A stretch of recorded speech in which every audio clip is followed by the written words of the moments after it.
It's a very simple method, but the biggest thing is consistency with it. Without consistency with weight loss, then it just doesn't happen.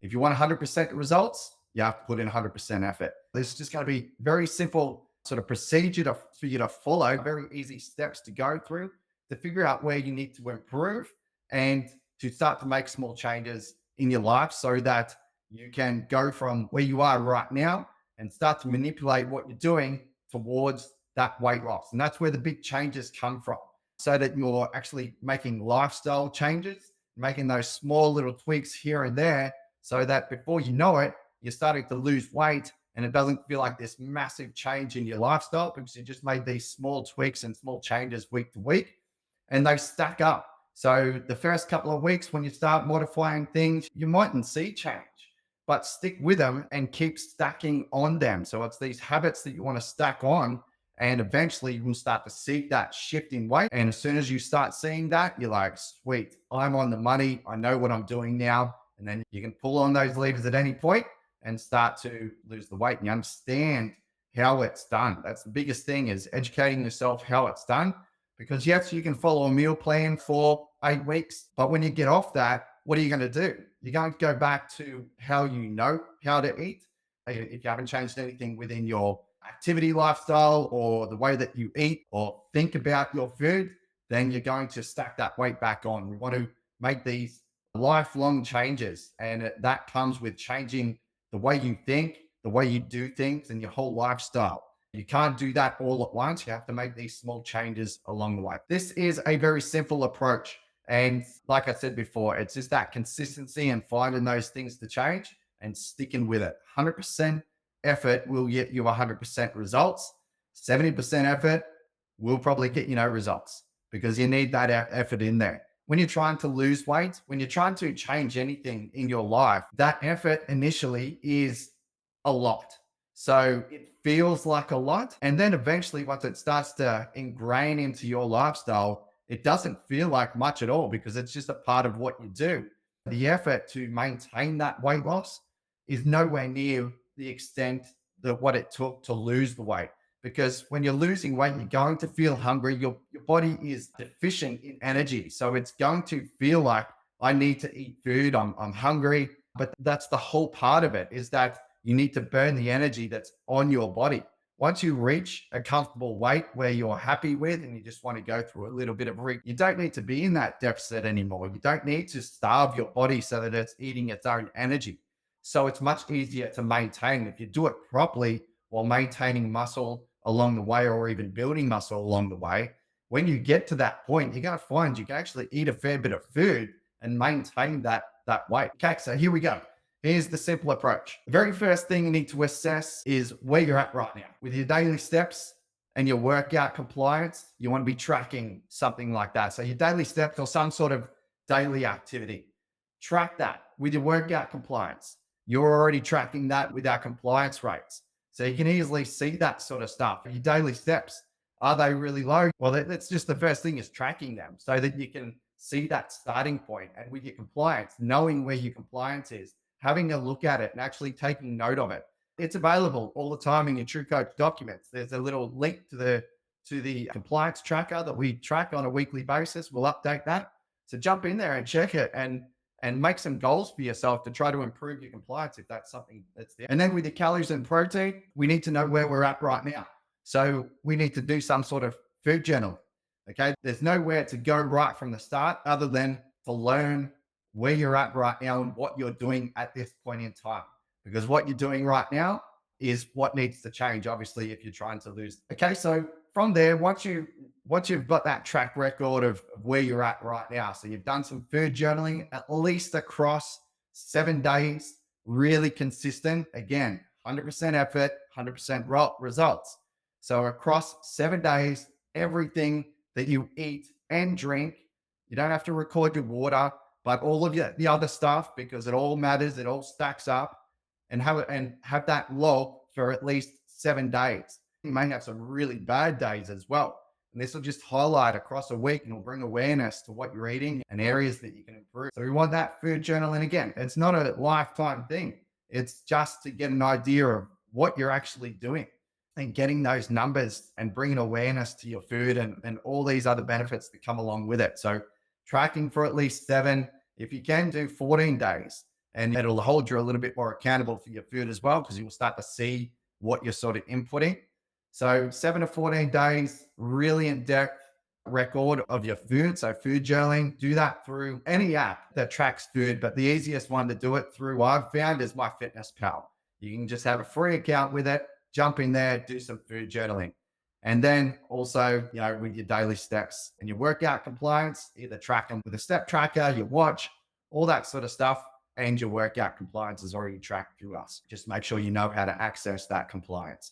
And we post it up every week in the Facebook group anyway. So from there, you need to look at what is going on with your weight loss right now. Okay, so now that we've got all of that data there, we're logging everything, we're tracking everything, what's happening? Measure yourself on a daily basis and do it daily. It holds you accountable. It shows you what happens day to day when you make these small little changes. And you'll see massive shifts throughout days as well, because if you're only tracking yourself on a weekly basis, you may get on those scales when you've retained a whole heap of water from the day before, because you may have eaten something a little bit more salty, or you've got these big fluctuations that happen with weight. So if you're only weighing yourself once a week, it could be that day that you're higher than normal and you jump on there, it'll be really deflating to you because you'll be like, oh shit, I haven't lost any weight, or I've actually put on a little bit of weight. But it may be just that day, whereas the rest of the week, you're actually trending down. So you're going in the right direction. So what is happening with your weight? So weigh yourself on a daily basis and see what's actually happening day to day with it. You don't know what's changing if you're not recording anything. You need to track this sort of stuff. It's all data. It's the same as all your training and everything when you're trying to progress. We need these numbers to work from. Once you're down to a certain level, the scales may not change, but your body composition, meaning you can grow lean mass, so muscle, and reduce fat, and the body and the scales may not change or even go in the opposite direction. But that's only to a certain point. If you've got a decent amount, 10 or more kilos of fat to lose, you will see those scales change. Muscle doesn't grow at that rate to be able to offset that sort of weight loss with fat. Okay, so if you've got 10 or more kilos, it's gonna show on the scales. Outside of that, start getting other measurements like photos, body fat scans, all those types of things. But yeah, so what is happening now? Are you losing weight? If you're losing weight already, awesome. Keep doing what you're doing. You're on track, and just keep tracking that stuff and making sure you continue to trend downwards. Just keep doing what you're doing. If you're not losing weight or you're even adding weight, then you need to improve something. Something needs to change. And there's small principles that you just need to work on that will make that change. It's really not super complicated, but people think it is. Unless there's some sort of underlying health issue, which 90% of the time there isn't, then there's just these small changes that you need to do that will get you moving in the right direction. But as I said before, it's the consistency that people really struggle with and the discipline to stick with it. But again, back into 100% effort will get you actual results. If you don't hit that 100% effort, you're not going to get results. It's as simple as that. Okay. So we have assessed where we're at right now. So we've measured everything. We've been food journaling. We've been tracking our compliance. We've been tracking our daily steps, any sort of daily movement activity that we do outside of normal training. Are we losing weight? Yep. Awesome. Let's keep doing this. Are we not, or are we putting on weight? All right, something needs to change. So from here, this is where those lifestyle changes and small focuses week to week make a difference. As I said before, you want to just dial in, get some laser focus in on an area, get that going good. And then once you've got that going good, focus on another area. You may not see these changes initially, but if you really focus in on a certain area and improve it to a good level, and then you move on to something else, that accumulates. As you start to progress through this sort of lifestyle change, that's when it'll all come together. And soon enough, you'll start to see those scales changing and you're going to be heading in the right direction. So some simple things to work on, to look at within your tracking that you've been doing, an assessment whether you've been losing weight or not. So if you haven't been losing weight and you're tracking all your stuff, things to look into and start to that you can really focus in on. So your daily steps or your non-exercise activity thermogenesis, so just pretty much daily activity outside of your training that you don't class as training, or even your workout compliance. So with your daily steps or your NEAT, you can improve that by going on daily walks. It's such a low hanging fruit that you can really make massive differences with.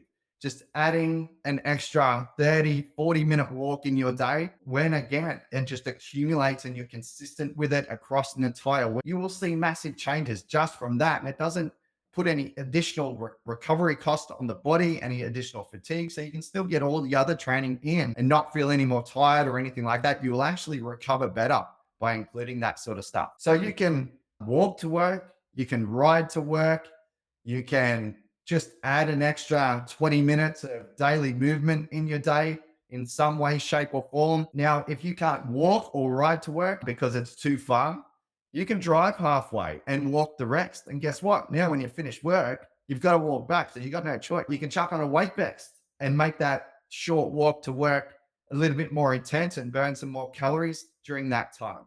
You can chuck a bike in your car and ride the rest of the way. You can riding to work's awesome. You can catch a train, you can ride halfway.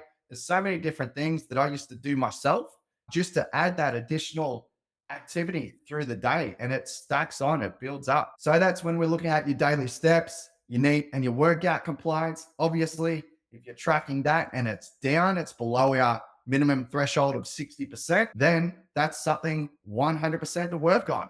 If you're at the 60% and you've got time to set some more training in as a priority, start to try to build that up and again, track it. Like note down what you're doing every week with how much compliance and how it's building.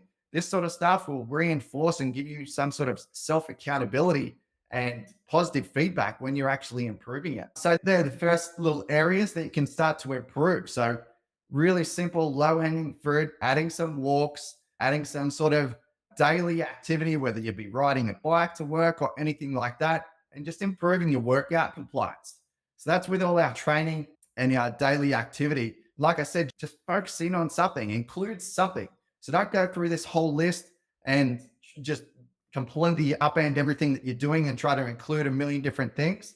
Just pick one thing and work on your compliance. Maybe that's down, work on your compliance, or that your compliance is good. Let's add some daily walks in. Okay, really focus in and set a goal to do those daily walks every day of the week. No fail. 30 to 40 minutes, you're doing it every day. Okay, so that's that little bit. And then if you're once you've done all of your food journaling, that's another area you can look in and assess. So if you're not losing weight or you're putting on weight, then the calories and protein are really your number one thing that you really should be focusing in on. So use your food journal and become aware of where you can improve. If if you jump in there and really look at the detailed views, you'll be able to see what meals are really high in calories. Can I swap that out for something else? And simple changes like that will reduce your daily calories by a massive amount. And again, it accumulates daily, it accumulates weekly, it accumulates monthly, all these small little changes. So you want to look through, okay, what meals should I focus on? So choose one meal. This meal I know is really high in calories that I normally consume each day. So let's change that meal or at least just swap out some of the foods that it's made with lower calories and just focus on that for the next week or two. Just really dialing in that meal so that it brings those calories down for the day. Other things that you can look in for in your food journaling is your protein consumption. Another really important factor to dial in. If you look through your detailed version of your food journaling, you'll be able to see which meals are lacking in protein. And most of the time it's breakfast. So you can look at breakfast and go, all right, shit, I'm having like 5 grams of protein for my breakfast. Let's bump that up and try to hit something with 30 to 40 grams. Make it a goal to hit 30 to 40 grams of protein for your breakfast. That'll set you up really well because it'll make you feel really full throughout the majority of your morning. And you're hitting a big chunk of your protein goal right at the start there. So they're the two things that you should be looking at, your calorie consumption and your proteins. If you're not losing weight, it's because your calories are too bloody high. It's as simple as that. Stop eating for the day, and I can assure you, you'll start to lose weight, and it'll be proof that it comes from the calories. Okay, but we don't want to do that because it's not healthy, and you will start to lose a lot of lean mass along with it, which is not what we want to do. Because when we lose that lean mass and we do get down to that smaller weight, we have to eat less, because your lean mass is what creates that high metabolism. And when we've got a high metabolism, we can actually eat more and stay at the same body weight. Okay, so looking in at those calories, and then the protein side of things keeps you nice and full. It maintains your muscle and even helps you build more. Yeah, there's just a lot of benefits with the protein side of things. And it's lower calorie as well compared to fat. It burns a lot more energy just to consume it. There's a lot of things that go on with protein and a lot of benefits with getting that up nice and high as well. So yeah, just looking in on that food journal and just picking little areas that you can improve. This is where about you learn where you can make those small changes. And now you're making these small lifestyle changes. You're not completely upending what you normally eat. You're just dialing it in to what you need to be consuming to reach your goals. And that's by reducing your calorie intake. Maybe you're having a shit ton of calories through liquids. So a whole heap of full cream cappuccinos every day. That's stacking on. Again, accumulation. If you're having that every single day, it's going to start to stack on. Switch it out for some skim milk, switch it out for black coffee, get rid of the coffees altogether. Whatever it is that you want to do to start to dial in that nutrition so that you can start working and starting to drop the weight. Okay, so with the calorie side of things, are you over consuming things in your food journal? Are you over consuming meals? Are there certain meals that you're really over consuming with your calories? Are there certain foods that you could change for lower calories, like fatty foods, so cheeses, yogurts, things like that? Can you switch them out for some low calorie foods like salads, and even carbohydrates are lower than fats as well? Things like pastas and rice, but again, they're really easy to overconsume. So you've got to portion control with them. Are you having too many high calorie snacks as well? So if you're having high calorie snacks in the form of chips, biscuits, or all different types of things with that, which you'll know when you start the food journal, then you can swap it out for some fruits. Fruit's a really good one to have as a snack, because you're getting a very good like a sugary hit.